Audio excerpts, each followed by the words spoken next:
Shalom out of Arnix. Welcome to our next session in the First Regathering, Zionism and the Modern State of Israel. We're in session number 10, dealing with the rise of Zionism. So let's review where we were last session really quickly. We started with the founding of the Haganah. The National Assembly was elected. In 1921, the 12th Zionist Congress met.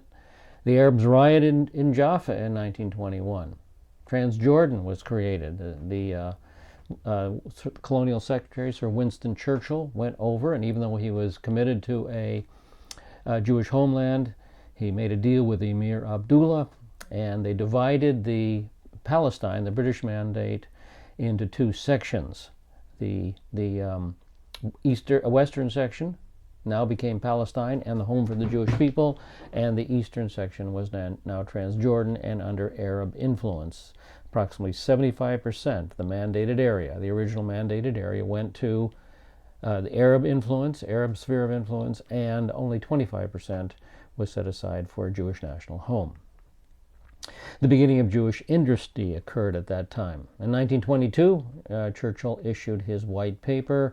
The League of Nations officially gave their mandatory award, and then we looked at the operation of the mandate, and we saw that the Middle East, Palestine, benefit greatly from British expertise, roads, transportation, telephones, a judiciary.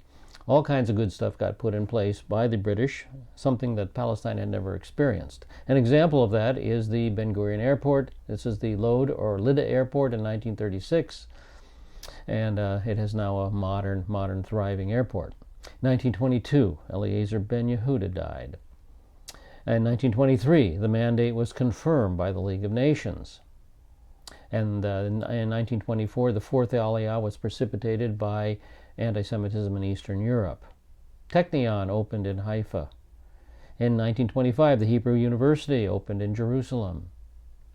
And Ahad Ha'am died in 1927. In 1929, the Arabs rioted again in Jerusalem, this time over the Al-Aqsa Mosque and the traditional easement given to Jewish people to pray at the Western Wall. Here's a picture of that Western Wall in the 19th century. That riot led to massacres in Hebron, Jaffa, and Tel Aviv. 1930 was the Shaw Report. A royal commission was sent to find out the reasons for the uprising. It was led by Sir Walter Sidney Shaw, and this is the Shaw Commission. And then Sir John Hope Simpson was sent to Israel to try to find out what exactly Palestine, what kind of population Palestine could support. Now, both of these reports, basically skewered Zionist hopes for a Jewish state, because they were very, very negative toward the Zionists and toward a Jewish homeland. In MacDonald's letter, however, the protests against these royal commissions was violent. Well, not violent, was very extreme by the Jewish community and vocal. It's very vocal. I shouldn't say violent. It was very vocal. And finally, Prime Minister MacDonald reinterpreted the reports. He said the obligation to facilitate Jewish immigration and make possible dense settlement of the Jews on the land is still a positive obligation of the mandate. So even though it looked like Britain was backing out of that obligation, and it can be fulfilled without jeopardizing the rights and conditions of the other part of the Palestinian population, in other words, the Arab population. So they said, we're going to go ahead with a Jewish national home. The obligation laid upon the mandatory are solemn international promises, and there's no intention at present, as there was not in the past, of disregarding them. So that was the formal explanation, but actually Britain did not do much to facilitate a Jewish national home. They sided very much with the Arabs for strategic reasons. Well, this brings us to the new material, and we begin with the split in the Haganah. The Irgun Zvai Le'umi Etzel is formed. This is the national military organization, Etzel for short. It originated in 1931 as Haganah Beit, as Defense Plan B, a faction that broke away from the official but labor-dominated underground Haganah.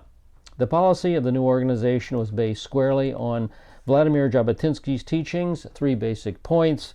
Every Jew has a right to go into Palestine, to enter Palestine. Only active retaliation would deter the Arabs. And 3, only Jewish armed force could ensure a Jewish state. The Etzel symbol was a hand grasping a rifle over a map of Palestine, including Transjordan. Notice the map includes the whole original mandated area. And the motto was Rak Kach, only this, only this.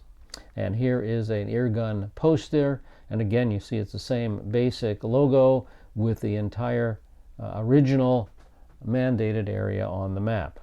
The Transjordan included in Eretz Yisrael. Now, from the outset, let me back up a little bit before we get to Menachem Begin. From the outset, the Jewish Agency sternly denounced the Etzel, and the British countered by mass arrests of its suspected members. Until 1939, the activities of this group generally were limited to retaliation against Arab marauders. After 1939, Etzel engaged in activities against the mandatory government, against the British government. When World War II broke out, Etzel announced a cessation of anti-British activities and offered its cooperation in the war effort. After the war, Etzel infused with new recruits, many of them deserters from the Polish army. The newcomers were consumed by recent memories of their kinsmen's fate in Nazi Europe. They were trained militarily. They were intent upon following the activist policy of resistance. But even with these enlarged numbers, Etzel's ranks rarely exceeded 2,000. Even so, the quality of the group's leadership was fanatical. The most famous personality is Menachem Begin. Now we get to Menachem Begin. He commanded Etzel during its most violent phase. A Polish Jew, Begin had been arrested in Soviet Lithuania for Zionist activities in 1941, and he was sentenced to imprisonment. In a Siberian labor camp, he displayed exceptional physical and moral courage against his anti-Semitic fellow prisoners. A year later, he was allowed to enlist in the Polish army. His force was temporarily stationed in Palestine, and so he promptly deserted, joined Etzel, and rose to its command in December of 1943. Etzel was noted for the unshakable discipline of its members and for its ruthlessness. They extorted funds from Jewish businessmen and occasionally executed Jewish informers. Their world was entirely conspiratorial. With a price on their heads, under the threat of hanging or long prison terms, they adopted false names and moved from one hiding place to another. Now, we'll encounter Etzel again when we come to their more notable military activities. For now, let's return back to 1933. 1933, Hitler becomes German Chancellor. There's anti-Semitic economic boycotts going on in Germany. The first concentration camps are set up, and immigration from Germany begins. In 1933, Adolf Hitler became the German Chancellor, and with his rise to prominence, dark shadows began to descend on the Jewish world and the Zionist cause. You see, the closer the Jewish state gets to reality, the harder Satan will fight against it. Now, Hitler was very, very interested in gaining influence in the Muslim world. It was his intention to erode the Allied position in a region widely considered as critical to English and French imperial and defensive power. One particularly successful Axis technique of winning favor among the Arabs had its basis in ideology. German diplomats revealed no hesitation whatsoever in publicizing the Nazi anti-Jewish campaign. Hardly a German Arabic language newspaper or magazine appeared in the Middle East without a sharp thrust against the Jewish people. Upon introducing the Nuremberg racial laws in 1935, Hitler received telegrams of congratulations and praise from all corners of the Arab world. It was a fateful irony, then, that transformed Nazi Germany, the self-appointed patron of the Arab world and inspiration for Arab right-wing nationalism, into an involuntary benefactor of Zionist growth and expansion in Palestine. As the tempo of persecution in Germany mounted, Jewish immigration to Palestine and other lands grew correspondingly. Nazi leadership favored a policy that would speed the exodus of German Jews. That's why they created the Nazi boycotts, economic boycotts of Jewish stores. Here's an example of that boycott. Germany was hardly alone in disgorging its Jews by the tens of thousands. Government-sponsored anti-Semitism was a fact of life in the states of Eastern Europe as well. By 1939, 275,000 Jews fled the Third Reich, and approximately the same amount of Polish, Hungarian, and Romanian Jews departed their particular countries. All right, now we come to the fifth Aliyah. The fifth Aliyah. Between 1932 and 1935, the Jewish population of the Yishuv doubled from 185,000 to 375,000. 190,000 refugees came to Palestine. This was the largest number of Jewish immigration into any country in the world during those years. The majority continued to arrive from Eastern Europe. In Eastern Europe, the quasi-official Judophobia of the Polish and Romanian governments made life all but insupportable for the Jewish populations. For the first time, a significant minority began to arrive from Central Europe as fugitives from Nazi anti-Semitism.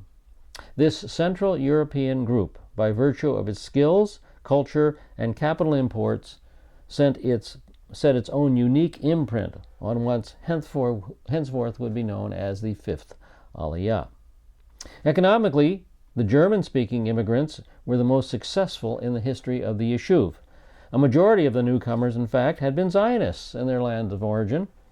Committed, educated, and reasonably affluent, they managed to get back on their feet in Palestine within a very few years. The most extensive impact of the Fifth Aliyah was the development of larger Jewish urban centers.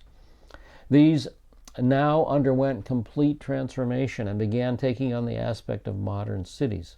Tel Aviv and its suburbs absorbed not less than half of the new immigrants. Its metropolitan population, including Jaffa, grew from 46,000 at the end of 1931 to 135,000 in 1935, just a few short years.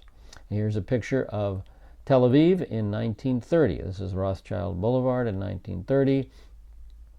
And then this is Magen David Square in 1936. From 46,000 in 1931 to 135,000 in 1936. Now, the number of Jews in Jerusalem rose from 53,000 in 1931 to 70,000 by 1935.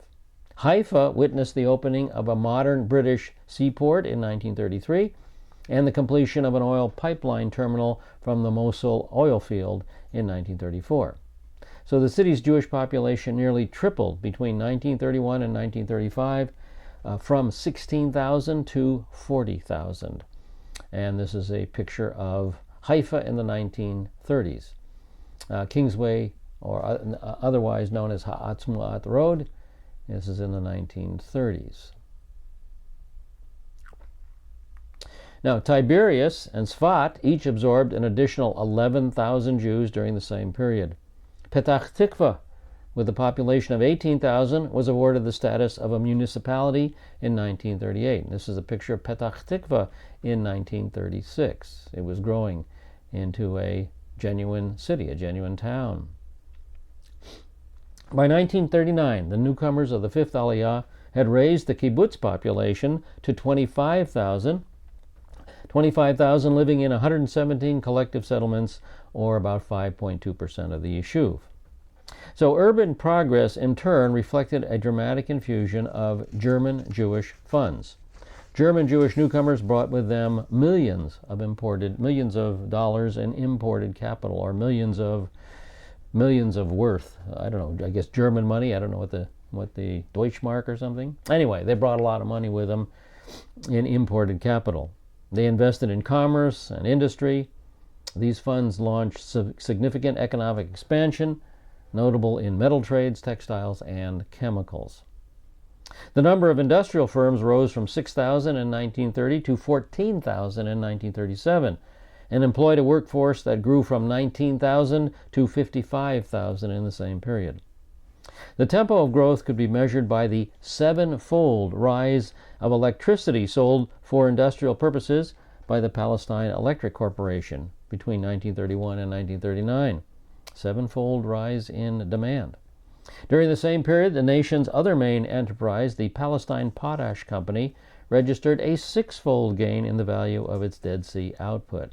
This is the Palestine Potash Company, known today as the Dead Sea Works. Here is the Palestine Potash Limited in 1945, and here it is in the present time. It is the fourth largest supplier of fertilizer in the world, working 24/7, I suspect, or at least 24/6. I don't know how Shabbat impacts them. By the 1930s, with trade and new sea and air routes opening in Europe and Asia, optimism for the Yeshuv's economic future was very solidly based. So Hitler's anti-Semitism, his anti-Semitic activities, actually benefited Israel in immigrants and in economics. In 1935, the 19th Zionist Congress met in Lucerne, Switzerland, and Germany passed their Nuremberg racial laws. The Nazis passed restrictive anti-Semitic laws in Germany. Now, you're going to see a chart next, and the English explanation reads, a chart to describe Nuremberg laws of 15 September 1935 and the respective regulation of 14 November 1935. Now, here's the chart that we're talking about right here. The Nuremberg laws established a pseudo-scientific basis for racial identification. Only people with four non-Jewish German grandparents, these are four white circles in the top row on the left, were of German blood. So here's the chart, and these people who qualify here are German blood, if this is your heritage. All right, a Jew was defined by the Nazis as someone who descended from 3 or 4 Jewish grandparents. And those are black circles in the top row on the right. So if you had 3 or 4 Jewish grandparents, you were of Jewish blood. And there's their little chart over there. In the middle stood people of mixed blood of the first and second degree. So in the middle here is a chart of the mixed blood, and of course if you're on the right-hand side of the column, you're in the first degree mixed blood, and if you're in the left-hand side, you're in the second degree mixed blood. A Jewish grandparent was defined as a person who was ever a member of a Jewish religious community. Also included is a list of allowed marriages and forbidden marriages. All right, let's move on then to the 1936, and the World Jewish Congress is founded. It's a worldwide organization fostering Jewish cooperation, and this is the website today. You can go to World Jewish Congress on Google, and you will find their website very easily if you're interested in it. In 1936, the Arab riots and strike, another time. It was the unprecedented Jewish immigration of the Fifth Aliyah that provided fuel for the fires of the Arab revolt. By 1936, inflamed by German and Italian propaganda and by the religious prejudice of the Mufti's partisans, Arab fear and hatred assumed uncontrollable dimensions. The Palestine Arab press warned that the British were introducing Jews into the country to push the Arabs into the sea and finish them. Oh, that is so ridiculous.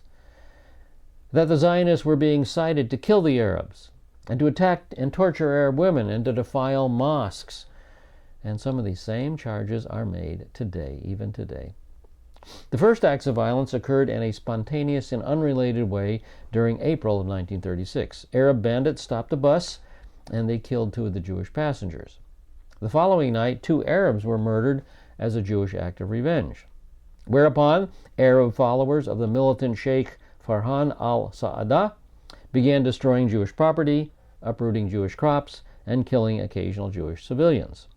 In response, the British administration imposed a curfew on Palestine's larger cities and issued other emergency regulations.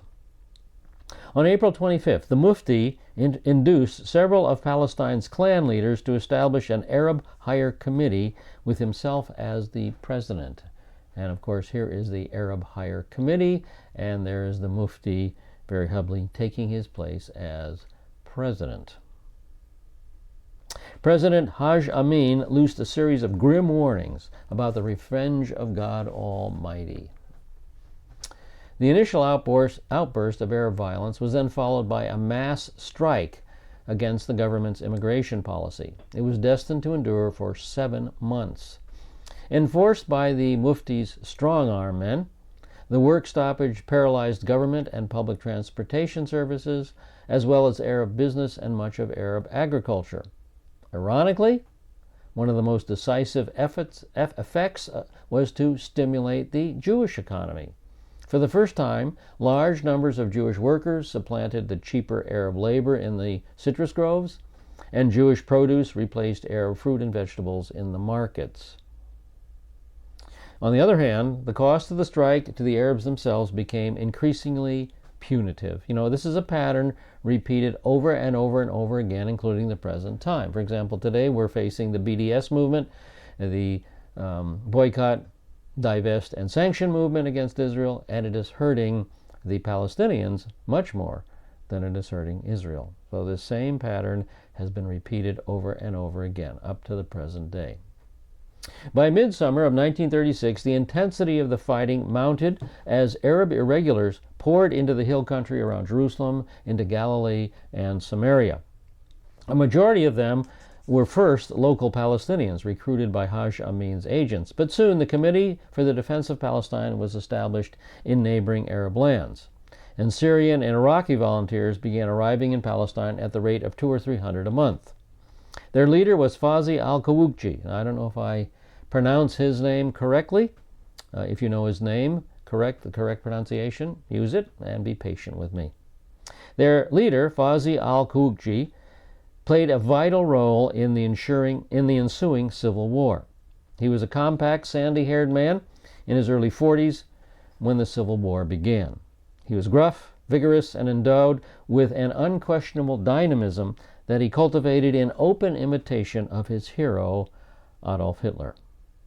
During the summer of 1936, it was Kawukji who organized military training among the Arab nationalists, imposed a single unified command over the dissimilar rebel forces, and was helping smuggle in Axis weapons. His guerrilla techniques rarely varied.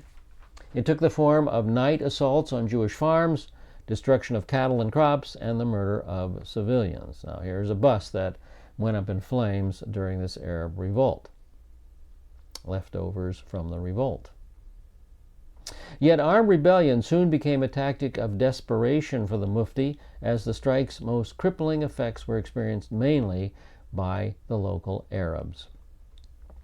In July 1936, the Iraqi government persuaded the Arab Higher Committee to negotiate an end to the uprising.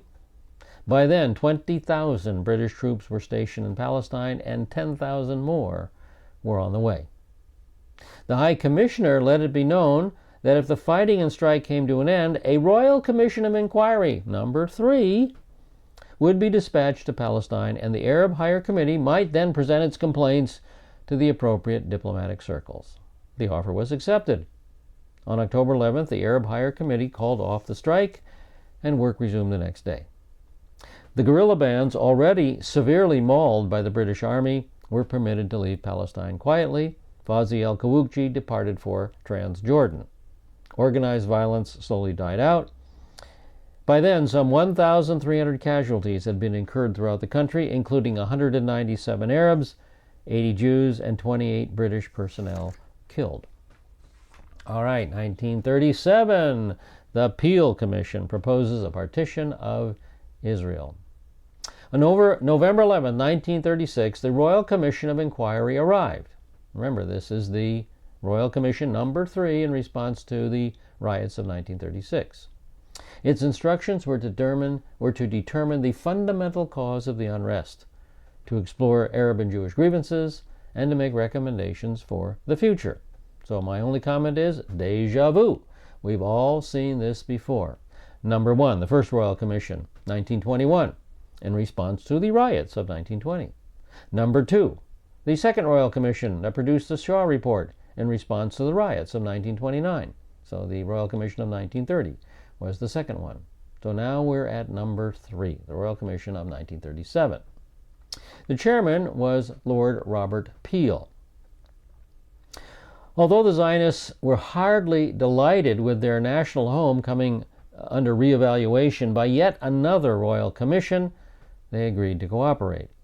By contrast, the Arab Higher Committee decided, as a matter of strategy, to boycott the proceedings. Well, the commission accepted this setback manfully, and from the day of their arrival, they began collecting whatever evidence they could from British and Jewish witnesses.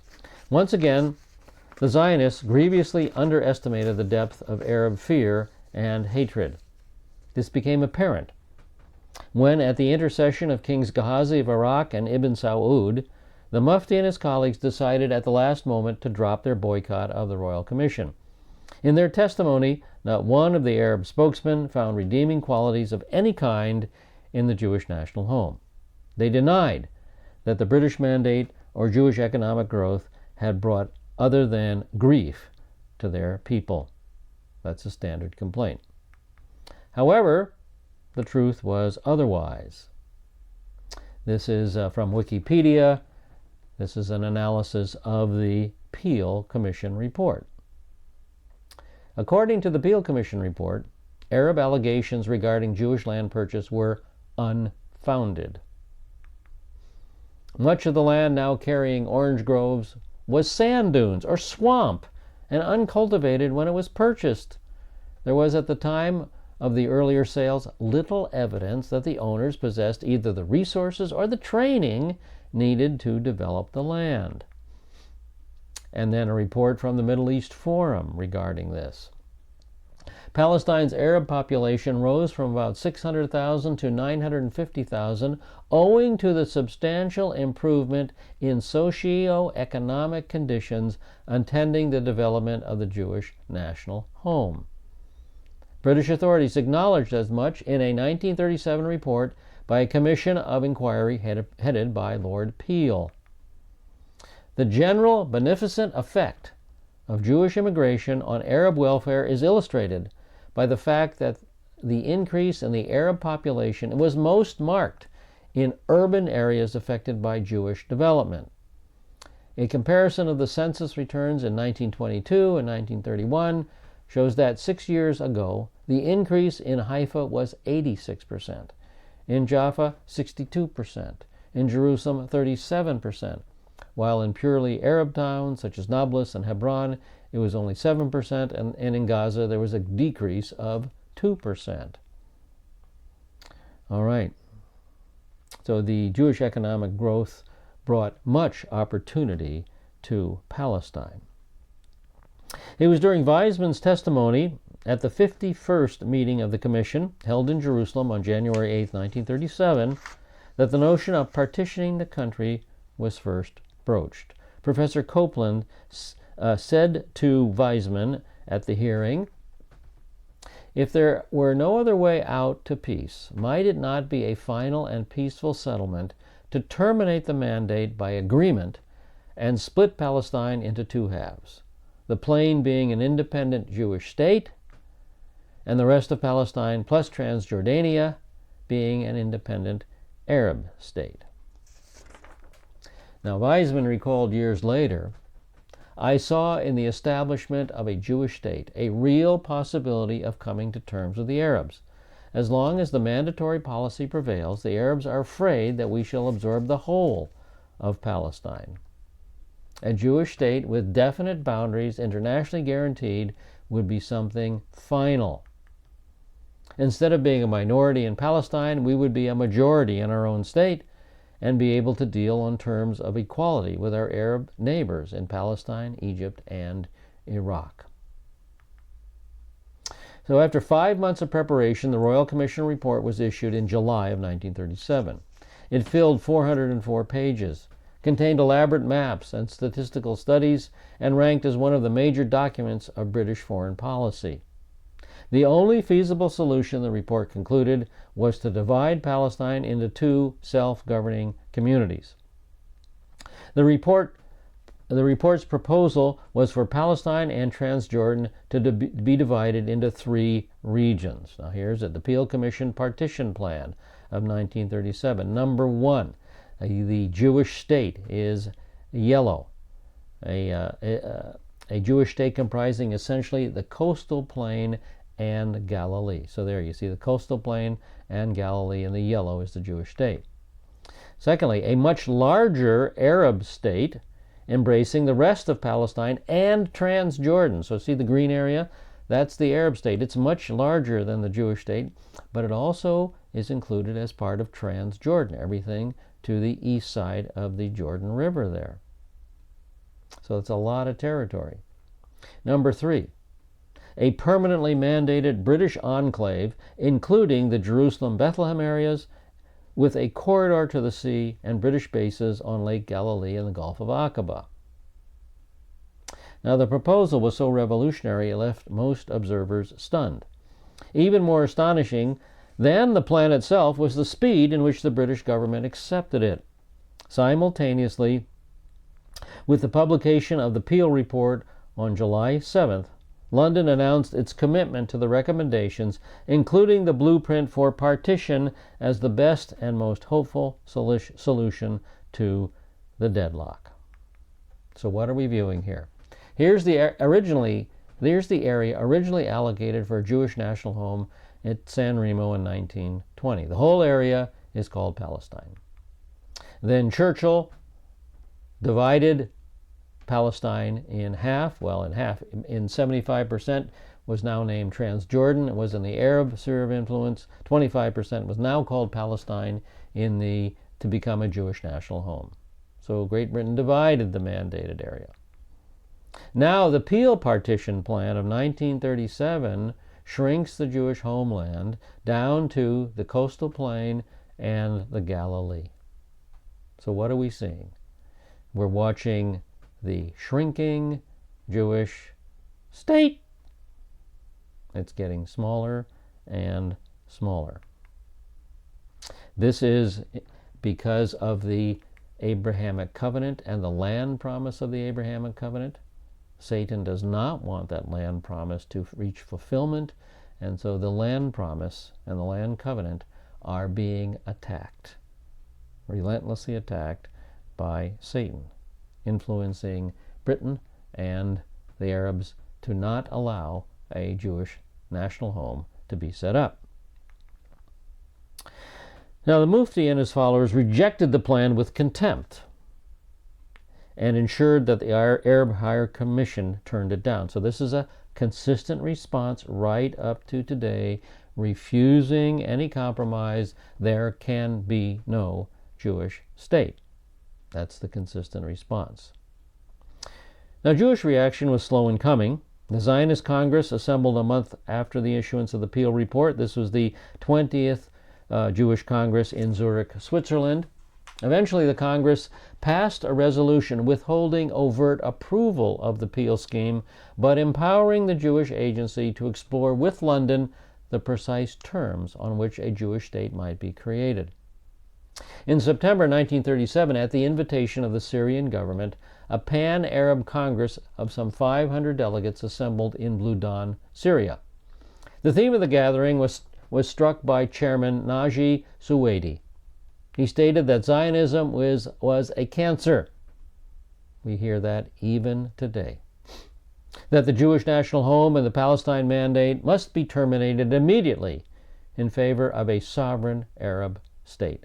No Jewish state, just an Arab state. No compromise. Unless Jewish immigration was halted forthwith, the Arab nations might turn their back on the Western democracies and favor a new alliance. The implication of support for the Axis, Italy and Germany, was plain. Attacks on the Peel Report increased in frequency and vehemence throughout the Arab world. And so now we come to an Arab revolt. The Arab riots and strike now become a full-fledged revolt. At this time, the Arabs' choice of alliance with the Axis powers rather than the Allied powers was systematically being encouraged by Rome, that's Italy, and by Berlin, that's Germany. Throughout 1937, the Palestine issue opened new opposition for Nazi activity in the Middle East. Grobe, the German minister in Baghdad, was increasingly in contact with Arab nationalists and members of the Palestine Higher Committee, assuring them of German opposition to the Peel Plan. In September, Syrian nationalists requested German weapons be shipped to the Arab rebels in Palestine. In November and December, the president of the Arab Club of Damascus traveled to Berlin on behalf of the Mufti to seek German financial and military help. These appeals did not go unanswered. In this atmosphere, violence was inevitable. On Sunday morning, September 26, 1937, Louis Y. Andrews, District Commissioner of Galilee in Accra, and a known friend of the Zionists, started out on foot for church in Nazareth with an assistant and police constable. And here's a picture, the only picture I could find, of Louis Y. Andrews. As the men turned up a steep, narrow lane, they were fired on at point-blank range by a group of Arabs. Andrews and the police constable were killed instantly. By mid-October of 1937, violence, surpassing the level of the previous year, raged throughout Palestine, with attacks on Jewish settlements and buses and the murder of Jewish civilians. For the first time, British patrols were also cut down by snipers. So note, British soldiers were first attacked by Arab guerrillas, not Jewish guerrillas. As the killings and sabotage increased, so did British reprisals. From July to November of 1938, when the uprising was at its fiercest, perhaps 16,000 local and imported guerrillas were engaged in the insurrection. And here's a picture of some of the insurrectionists in the Arab Revolt of 1936. Some of the soldiers here. And here's another very aged photograph of the Arab Revolt in 1936. Some of the Arab forces. Even these heavy troop concentrations barely managed to restore a semblance of order in the northern and central districts of the country. The fighting among Jews, Arabs, and British ultimately claimed several thousand lives and inflicted millions in property damage. Even in exile, the Mufti Haj Amin was making a supreme bid to consolidate his power in Arab Palestine. So he was not kicking back his heels. He was very, very active, even in Transjordan during this time. Now we move to the stockade and watchtower settlements. After the issuance of the Peel Report, the Jewish Agency was convinced that the partition of Palestine was imminent. It was certain, too, that the boundaries of any future Jewish state would be determined by the practical evidence of Jewish habitation. Now, how did they come to this conclusion that the boundaries of the future Jewish state would be determined by practical Jewish habitation? Well, an article appeared recently entitled, "Israeli Spies Bug the Peel Commission at the Mufti's Jerusalem Hotel." There was a TV report coinciding with the opening of the Waldorf Astoria. It reveals that the Haganah espionage from 1936 to 1937 and its impact on the partition of the Holy Land. This is by the Times of Israel staff, 5th of April, 2014. So the newspaper Times of Israel in Israel. And this is the story. Israel's pre-state Haganah military force spied on the meetings of Britain's Peel Commission in a Jerusalem hotel in 1936 and 1937, and rushed to establish dozens of new Jewish settlements in what was then British Mandatory Palestine. In part because they realized the Commission would otherwise offer the Jews sovereignty in only a very small section of the Holy Land, a TV report revealed on Saturday night. The Commission, headed by Lord William Peel, which was set up to investigate the causes of unrest in Palestine and wound up recommending the partition of the Holy Land, was headquartered from late 1936 to mid-1937 in what was then the Palace Hotel near the Old City of Jerusalem. The hotel was built by then Mufti of Jerusalem, Haj Amin al-Husseini, a fierce opponent of Jewish statehood, who would later collaborate with Hitler's Nazi Germany.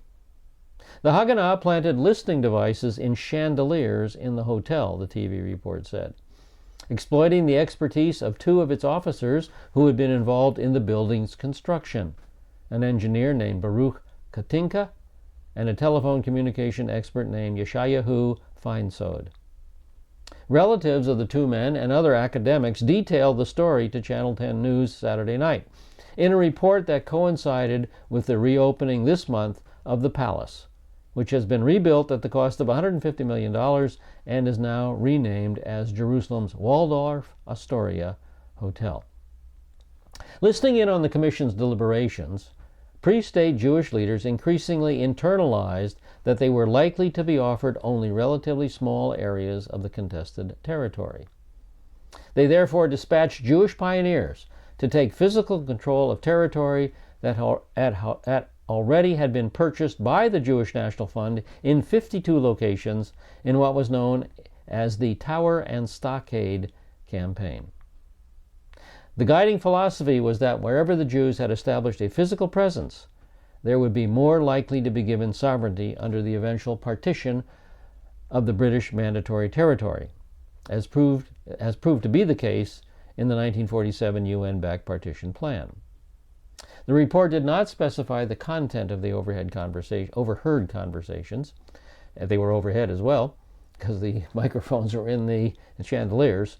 The report did not specify the content of the overheard conversations, and the relatives of the two named Haganah officers did not offer many details of the eavesdropping operations. They also said that they had been sworn to secrecy for many years. The report did highlight the irony that the hotel was the Zionism-loathing mufti's pride and joy, and it would prove to be vulnerable to pre-state espionage activities that helped cement the Jewish presence in the Holy Land. Another small detail that God used to bring about the modern Jewish state. Working in the background, the Lord is always there, whether it be in the book of Esther or in the implementation of the Jewish state. God is always there in the background, busy, in charge, sovereign. Here is the Waldorf Astoria in Jerusalem today, the Palace Hotel today. This is a drawing of it. Here is the part of the construction, part of the hotel today. And this is the interior of the Waldorf Astoria in Jerusalem, the Palace Hotel today. Very, very impressive hotel. And so, accordingly, land was now purchased on the borders of Palestine, especially in western Galilee, and matched by immediate settlement. In order to provide instant protection, for the young kibbutz members, a tower and stockade method was devised. The emphasis was on prefabricated construction. The site would be selected. The settlement would be partially assembled beforehand.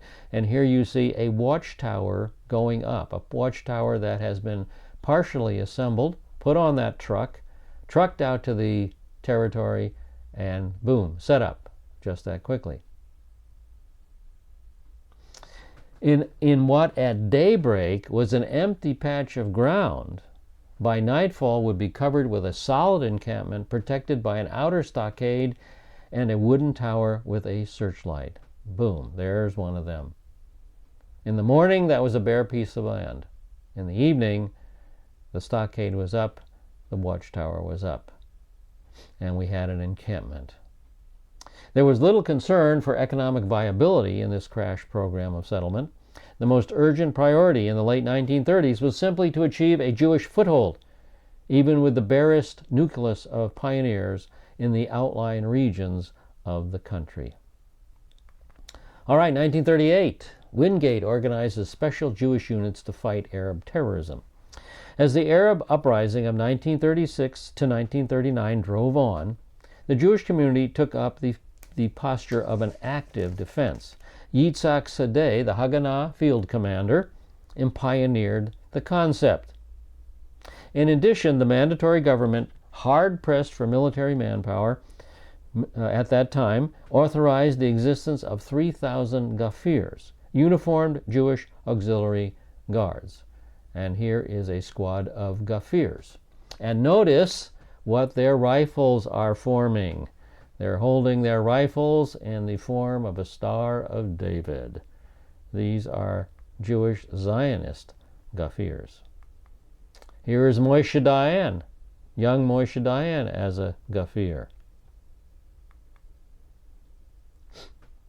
Even more significantly, the man appointed by the British as operating commander of the Gafirs, Captain Ord Wingate, vigorously and imaginatively enlarged Saadet's conception of active defense. He rose to the rank of Major General in the Army.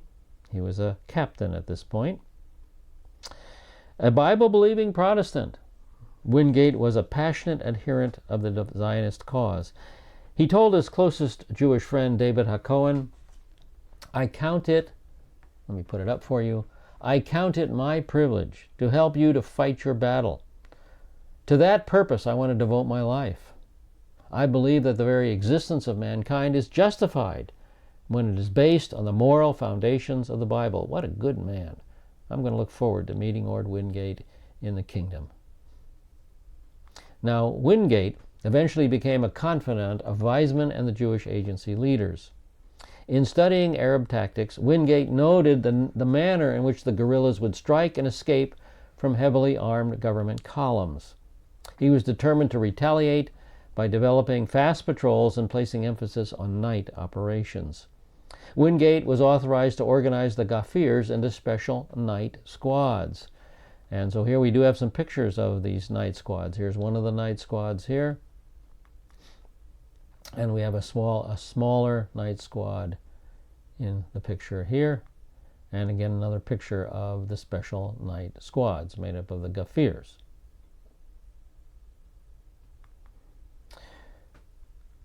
With official approval, Wingate was able to innovate a technique even more aggressive than that employed by Saadet's semi-legal Haganah units. The young Scottish officer's tactical ability in the field, his leadership and resourcefulness, soon evoked the admiration of his Jewish troops. So did his method of exploiting the night with every trick of decoy and feint to carry out audacious surprise attacks against guerrilla hideouts.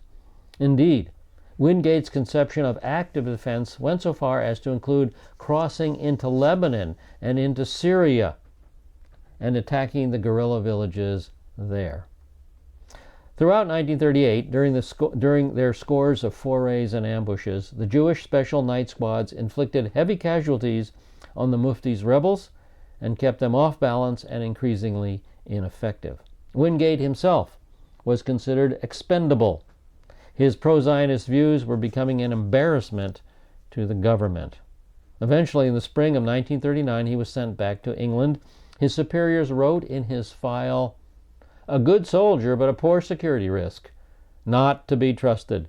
The interests of the Jews are more important to him than those of his own country. He must not be allowed to return to Palestine."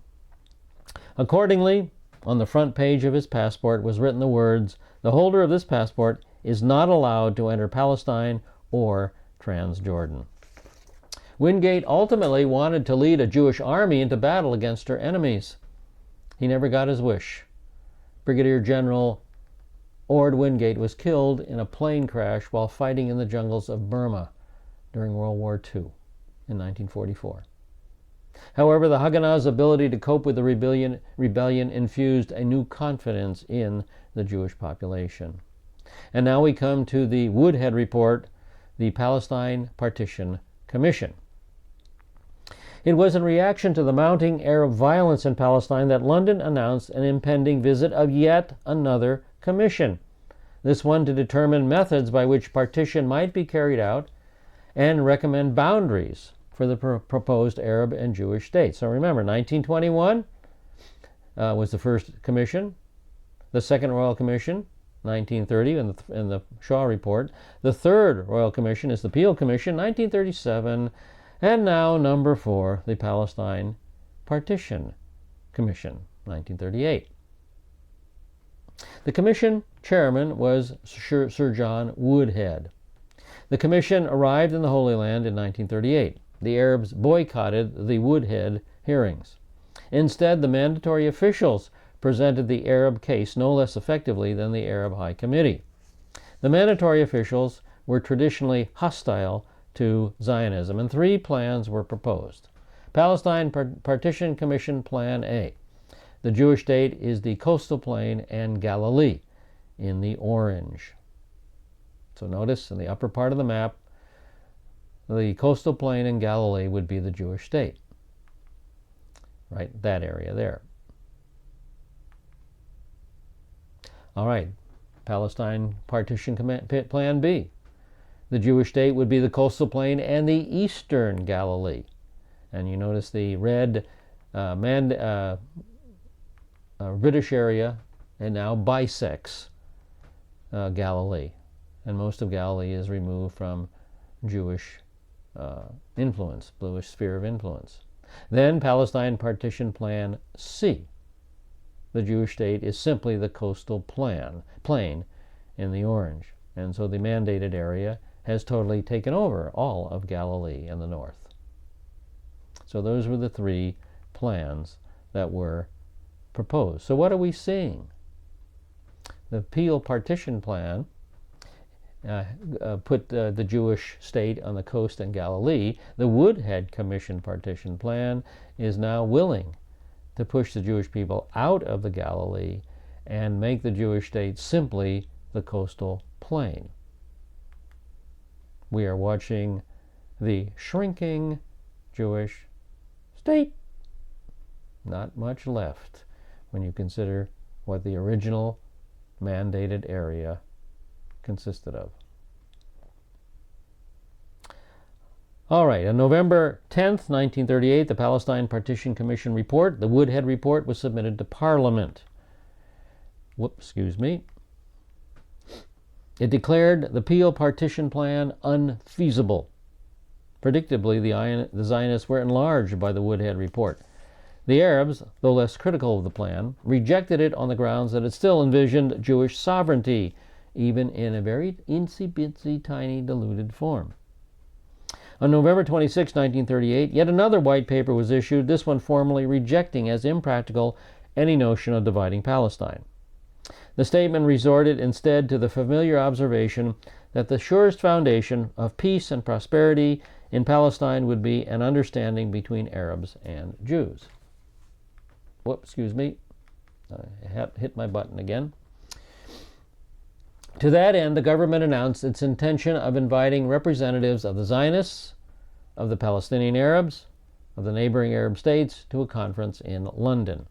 If negotiations did not produce an agreement within a limited time, the government would make a policy decision itself and enforce it with or without Arab or Jewish cooperation.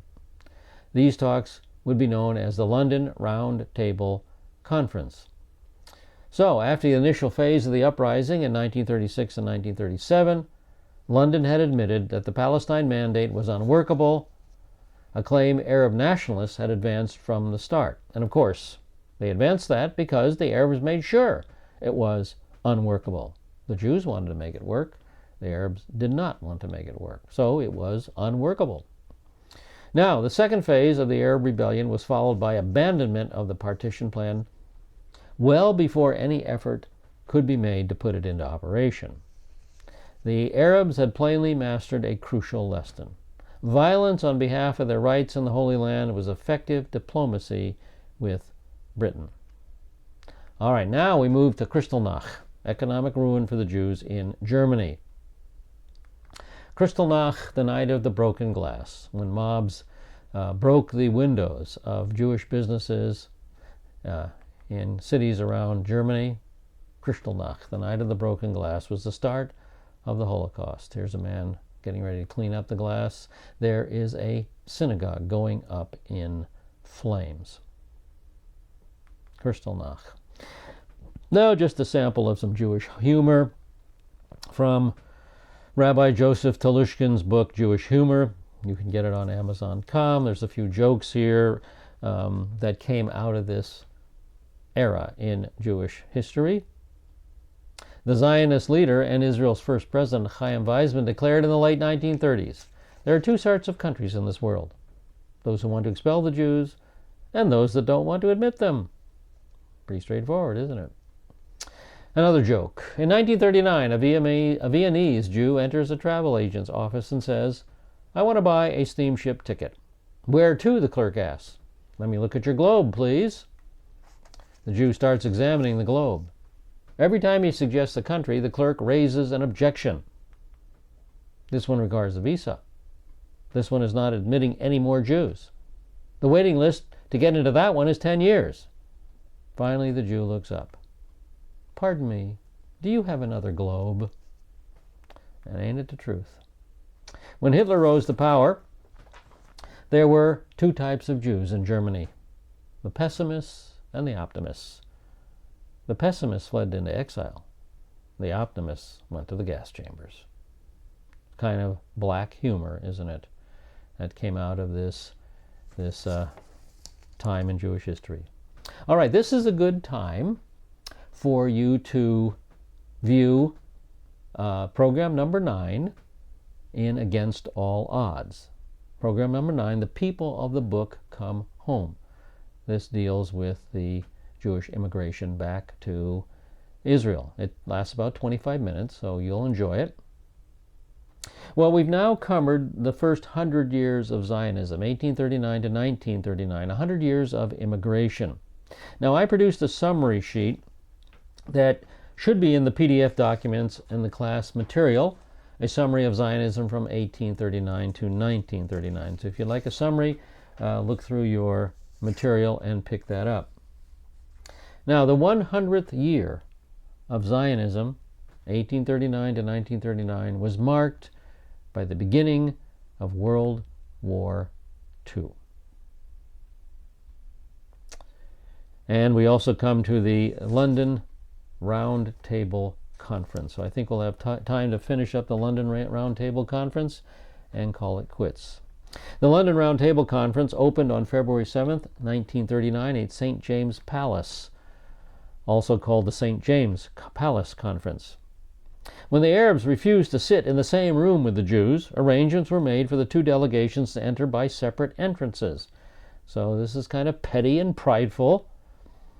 What devolved, therefore, was two essential parallel conferences. Here is the Zionist delegation seated in conference, and the Arab delegation seated in conference. In a private meeting with the Zionists, Colonial Secretary MacDonald asserted frankly that Britain's lifeline in the Middle East largely depended upon a sympathetic understanding from the Arab world. The lifeline, of course, is oil and the Suez Canal. With war imminent, His Majesty's government was left with no choice but to ensure that the Arab governments were not tempted to accept support from hostile powers, the Axis powers. If it came to a choice between Arab and Jewish support, MacDonald explained, Jewish help, however valuable, represented no compensation to Britain for the loss of Arab and Muslim goodwill. The key Arab demand remained unchanged. It was the termination of the Mandate and the award of independence to Palestine in the form of an Arab-dominated state. So they wanted termination of the very Mandate that provided for an Arab nationalism. What hypocrisy! The Mandate that provided for Arab nationalism, they wanted terminated in regard to Jewish nationalism. Same Mandate. Hypocrisy. But the British now agreed in demand to this principle. MacDonald revealed the contours of the government's emerging Palestine formula on March 15th. He proposed that Jewish immigration be limited to 75,000 during the next 5 years, with further immigration to depend upon Arab consent. Land sales would be similarly curtailed. Both sides rejected MacDonald's formula, the Arabs because it allowed too much, the Zionists because it allowed too little. As it developed, the British had made the decision to appease the Arabs at the very moment when the rebellion in Palestine was sputtering out. In August 1939, the disturbances finally ended after 3 years of fighting. By then, the toll had reached 6,786 casualties, 2,394 were Jewish, 610 were British, and 3,764 were Arabs. All right, we've run out of time, so we will pick it up next week with the MacDonald White paper in 1939. That will be our topic when we begin our next session. So thanks for being our students. So glad you came with us. Join us again for the next session. Lahithra Ot.